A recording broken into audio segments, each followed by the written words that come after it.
Ask حافظ عبدالرؤوف قریشی۔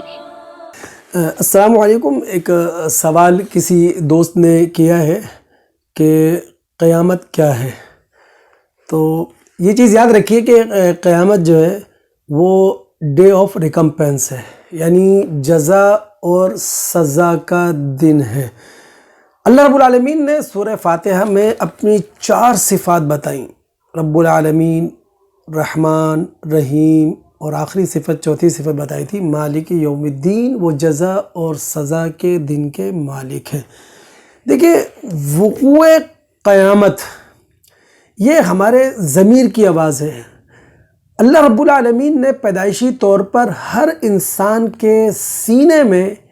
ضمیر نام کی عدالت لگا رکھی ہے۔ یہی وجہ ہے کہ ہم انسانوں میں سے کوئی بھی انسان جب گناہ کر رہا ہوتا ہے، کوئی غلطی کر رہا ہوتا ہے، کسی لغزش کا شکار ہوتا ہے، کسی بھی جرم کا ارتکاب کر رہا ہوتا ہے، تو یہ ضمیر ملامت کر رہا ہوتا ہے،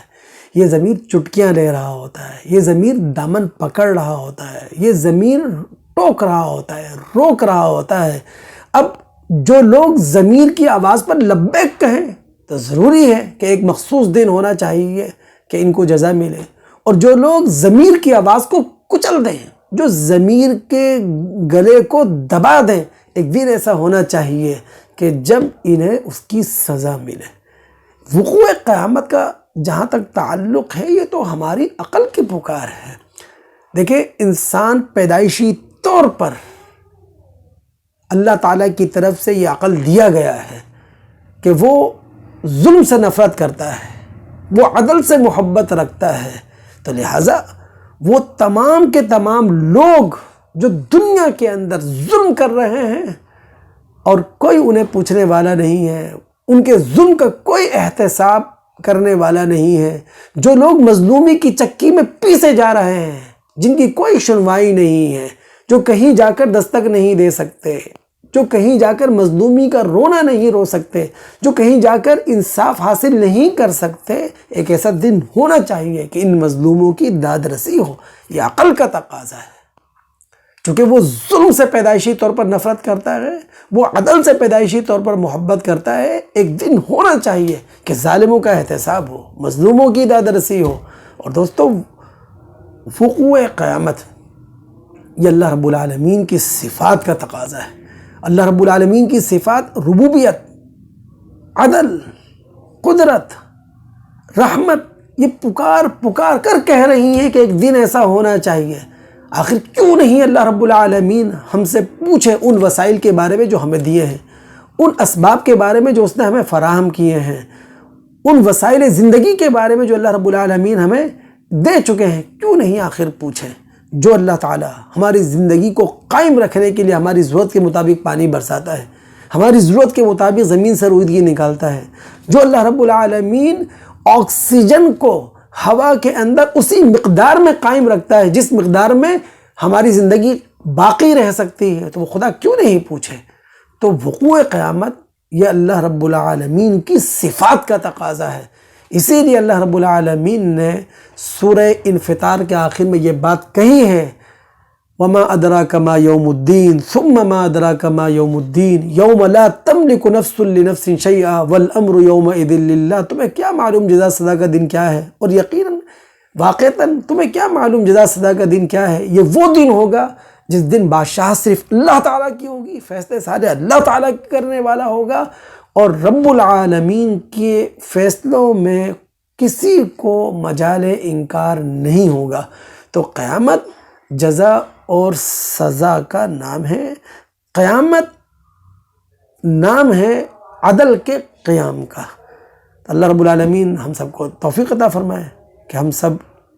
اس قیامت کے آنے سے پہلے یا اپنی موت کے آنے سے پہلے، چونکہ ہمارے رسول نے کہا من مات فقط قامت قیامت، جو مر گیا اس پر قیامت قائم ہو گئی، تو موت کے آنے سے پہلے، وقوع قیامت سے پہلے اللہ رب العالمین ہمیں یہ توفیق عطا فرمائے کہ ہم اپنی آخرت کی فکر کریں اور پوری زندگی اپنی موت کو سامنے رکھ کر، آخرت کو سامنے رکھ کر گزاریں۔ علیکم، ایک دوست نے یہ سوال کیا کہ آج مسلمان جو ہے وہ زوال کا شکار ہیں اور کہیں بھی ہمیں نظر نہیں آتا کہ مسلمان جو ہیں وہ عروج کی منازل طے کر رہے ہوں۔ ہمیں یہ بات سمجھ لینی چاہیے کہ عروج اور زوال کا تعلق علم اور عمل کی طاقت سے ہے۔ اگر علم اور عمل کی طاقت بھرپور ہے تو ظاہر ہے کہ فرد یا قوم عروج کی منازل طے کرتے ہیں، لیکن اگر علم اور عمل کی طاقت کمزور ہے تو پھر ظاہر ہے کہ افراد اور اقوام جو ہے وہ تنزلی کا شکار ہو جایا کرتے ہیں۔ اگر ہم مسلم دنیا کو مذہبی دنیا میں لے جا کر سمجھنے کی کوشش کریں کہ آخر وہ کیوں زوال کا شکار ہیں، تو قرآن ہمیں جواب دیتا ہوا نظر آتا ہے کہ جناب جو عروج کے پیمانے تھے، علم، عمل اور اخلاق، اگر مسلم دنیا اس پر پوری اترتی ہے تو ظاہر ہے کہ وہ ترقی کی منازل پا لے گی، لیکن اگر علم، عمل اور اخلاق کے پیمانوں سے بہت نیچے ہوگی مسلم دنیا تو ظاہر ہے پھر زوال ہی اس کا مقدر ہے۔ لیکن اللہ رب العالمین نے سورہ آل عمران کی آیت نمبر 139 میں یہ بات فرمائی تھی، وَأَنْتُمُ الْأَعْلَوْنَ إِن كُنتُم مُؤْمِنِينَ، اگر تم مومن ہو تو سربلندی تمہارے لیے ہے۔ اور ایمان کا مطلب یہ ہے کہ مرنا بھی اللہ کے لیے ہے، جینا بھی اللہ کے لیے، یعنی جب مسلم دنیا کا معاملہ یہ ہو کہ وہ اللہ تعالیٰ کے حوالے سے ہی یا اللہ رب العالمین کی جو فکری تعلیمات ہے اس کی روشنی میں ہی وہ سانسیں لے رہی ہے تو ظاہر ہے پھر وہ آگے نکل سکتی ہے۔ لیکن اگر زندگی جو ہے وہ اللہ رب العالمین کی فکری تعلیمات سے روگردانی کر کے گزاری جا رہی ہو تو جو اللہ رب العالمین کا طے کردہ اصول ہے اس پر مسلم دنیا پوری نہیں اترتی۔ ہم اگر مذہبی دنیا میں علمی پیمانے کو سامنے رکھیں تو علم کا خزانہ ہے قرآن، اور قرآن سے براہ راست تعلق رکھتے ہوئے لوگ کتنے ہیں آپ بہتر طریقے سے جانتے ہیں۔ حالانکہ قرآن کے تراجم بھی ہمارے پاس ہیں، معتبر علماء کی تفاسیر بھی ہمارے پاس ہے، اور ماشاءاللہ معتبر علماء بذات خود بھی بنفس نفیس حیات ہیں جن سے بہت کچھ سیکھا جا سکتا ہے، بہت کچھ جانا جا سکتا ہے، لیکن ہم قرآن سے روگردانی اختیار کرتے ہوئے آج تک واقعات اور کہانی کے پیچھے ہی جا رہے ہیں، جو موروثی رسم و رواج ہیں انہی میں زندگی گزارنے کی کوشش کر رہے ہیں۔ تو صحیح معنی میں جو علم ہمارے پاس تھا قرآن کی شکل میں، ہم نے اس سے روگردانی اختیار کی ہوئی ہے۔ عمل کی دنیا میں جائیں تو قرآن ظاہر عمل کی کتاب ہے، لیکن ہم مسلمانوں کی بدنصیبی ہے کہ ہمارے اندر بھی یہودیوں کا وہی عقیدہ سرایت کر گیا ہے جسے کہتے ہیں نجات متوارث، کہ جناب کچھ مقدس ہستیاں ہیں، کچھ بزرگ ہستیاں ہیں، کچھ بڑے لوگ ہیں، ان کی شفاعت کے سارے ہم جنت میں چلے جائیں گے، لہٰذا عمل کی تو کوئی ضرورت نہیں ہے۔ تو ہمیں تو من حیث المجموع نظر آتا ہے کہ مسلم دنیا جو ہے وہ عمل سے کافی حد تک بیگانہ ہو چکی ہے، اور قرآن جو ہے وہ عمل کی کتاب نہیں رہا، اور عملی لحاظ سے ہم قرآن سے بہت دور ہیں۔ اخلاق کی بات کریں تو جس کو بھی موقع مل رہا ہے وہ اخلاقی بحران کا شکار ہے، اور اخلاقیات کو وہ پامال کرتا ہوا نظر آ رہا ہے۔ ہم اگر